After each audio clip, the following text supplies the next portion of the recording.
Mesdames, Messieurs, bonsoir. Bienvenue dans ce journal du 16 décembre. Dans les titres, Plastivaloir achète l'entreprise Bourbon pour devenir un géant dans le secteur de la fabrication de pièces en plastique pour intérieur d'automobile.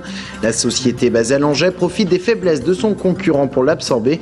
Après les avoir subies elle-même, elle avait dû licencier il y a 1 an et demi. Les élus régionaux ont voté le budget de la région Centre pour l'année 2011, un budget en hausse de 3%, malgré la baisse des recettes dénoncée par l'exécutif. Tours reçoit Nîmes. Demain, une victoire est attendue des footballeurs tourangeaux pour cet avant-dernier match avant la trêve. Les tourangeaux qui sont redescendus à la 3e place de la Ligue 2. Début de concentration chez les équipementiers automobiles. Plastivaloir, basé à Langeais, va racheter, si les autorités de la concurrence le permettent, l'entreprise Bourbon, l'une de ses concurrentes. Une opération qui va doubler la taille de Plastivaloir. La société tourangelle va ainsi devenir un groupe leader dans la fabrication de pièces en plastique pour intérieur de voitures. Sabrina Meloult, Gaël Poulain. Dans les usines de Plastivaloir, tout le monde s'attelle à sa tâche comme un jour ordinaire. Pourtant, le groupe spécialisé dans les pièces en plastique vient de faire l'acquisition de Bourbon, le spécialiste des pièces de décoration en plastique. Après la période difficile du plan social sur le site de Langeais en 2009, le groupe Plastivaloir avait été contraint de licencier de nombreux salariés. Mais aujourd'hui, en rachetant Bourbon, un groupe dernièrement mis en difficulté qui emploie 2000 personnes, avec un chiffre d'affaires de 220 millions d'euros, Plastivaloir double sa taille, mais aussi ses futurs bénéfices. C'est une étape importante puisque ce chiffre d'affaires cumulé des deux groupes fait plus de 400 millions d'euros de chiffre d'affaires. Et également, nous avons un projet en 2011 qui va être d'essayer de nous étendre encore sur le marché européen de l'automobile par l'acquisition par croissance externe d'une société allemande qui devrait nous permettre d'avoir des contacts directs avec les rangs 1, mais là en Allemagne, à savoir BMW, Mercedes et Audi. Fort de l'équipementier Bourbon de rang 1, Plastivaloir pourra en fait recevoir des commandes directement de la part de Peugeot et de Renault. Dorénavant, Plastivaloir pourra développer son activité et donc embaucher du personnel pour la direction industrielle du groupe.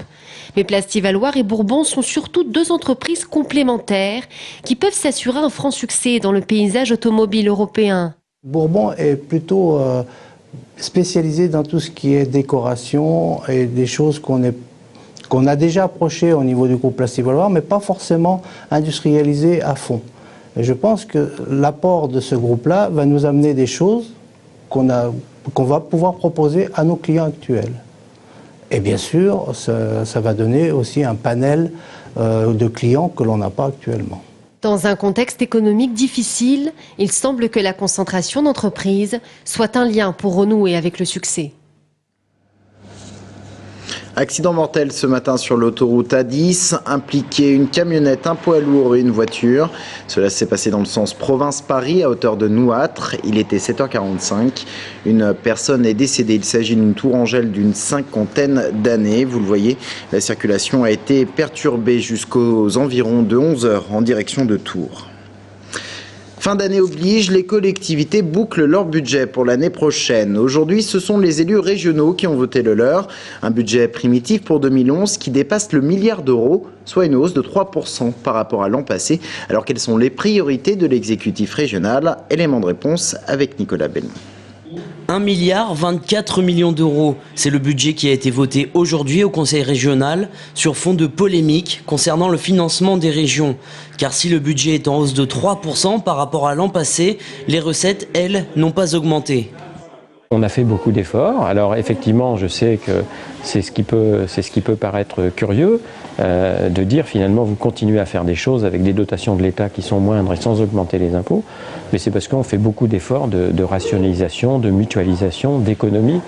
Mais ça ne dure qu'un temps.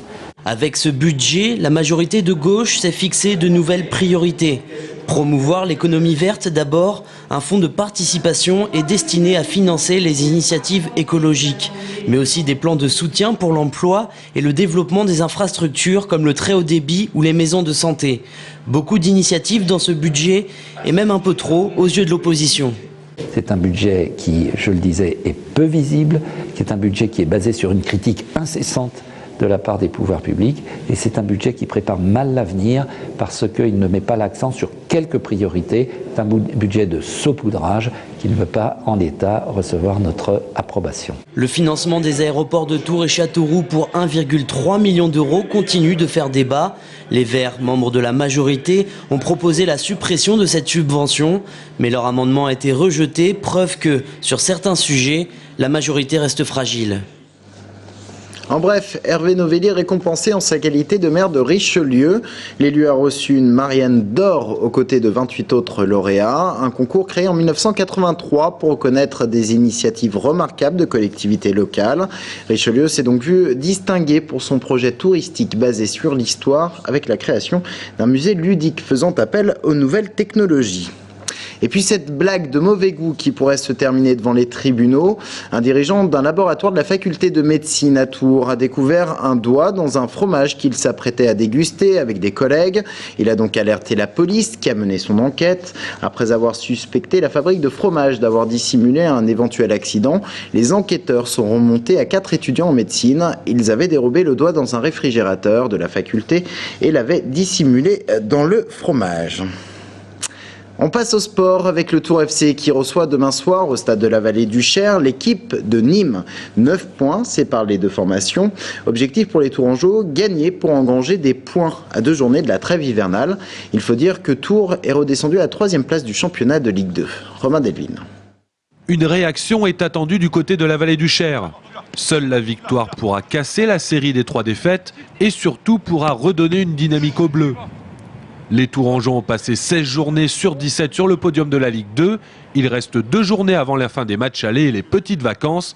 Pas question de trébucher maintenant. C'est un challenge. C'est un challenge de prendre 4 points là. Et bon, je dis 4 points, si on pouvait faire mieux, on ferait mieux. Mais bien sûr qu'on en a parlé, bien sûr qu'on a présenté les matchs, et notamment donc le premier là, Nîmes.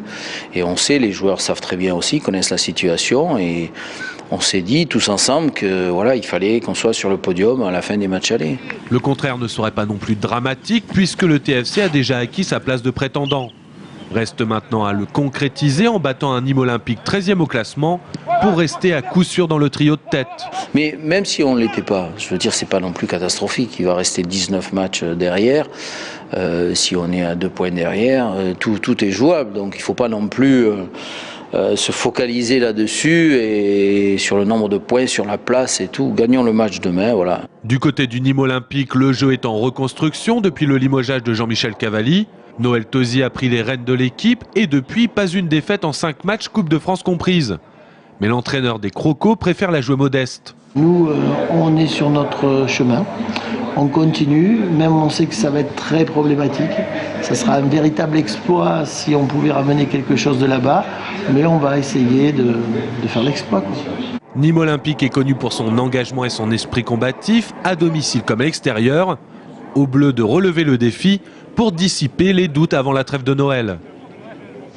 Et c'est un beau week-end sportif en prévision puisque Tours accueille les championnats de France de patinage élite jusqu'à dimanche.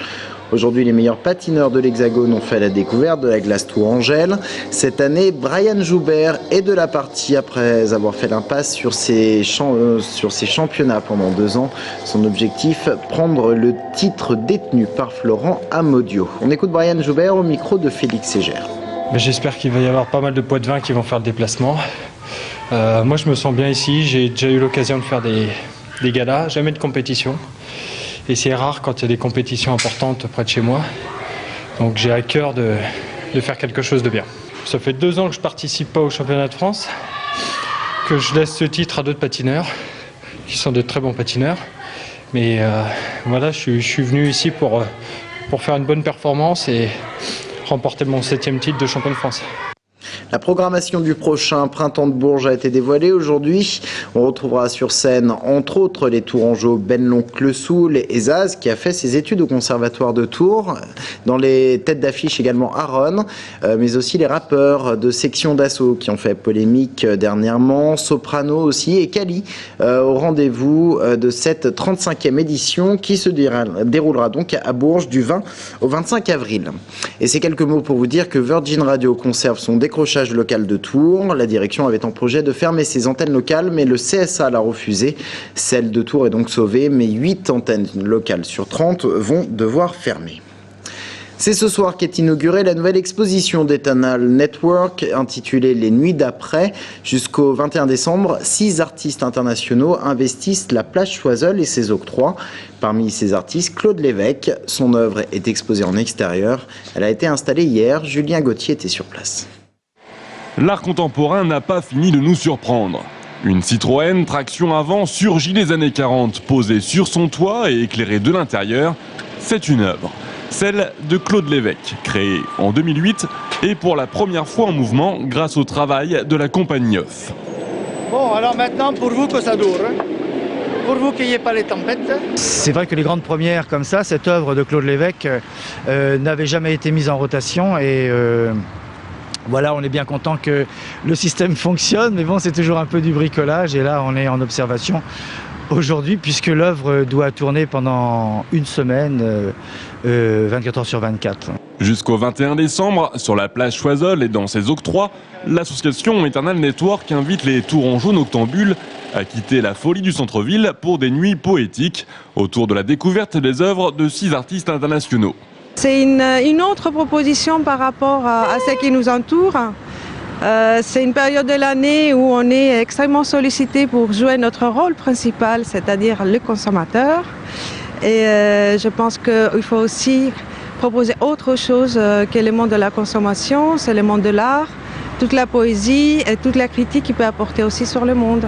Vous qui n'avez pas fini vos achats de Noël, vous qui brûlez de l'envie de faire la fête, ou vous qui avez tout simplement peur du froid, n'hésitez pas à faire une pause et laisser libre cours à votre imaginaire. Les cotillons et bulles de champagne peuvent bien encore attendre les nuits d'après.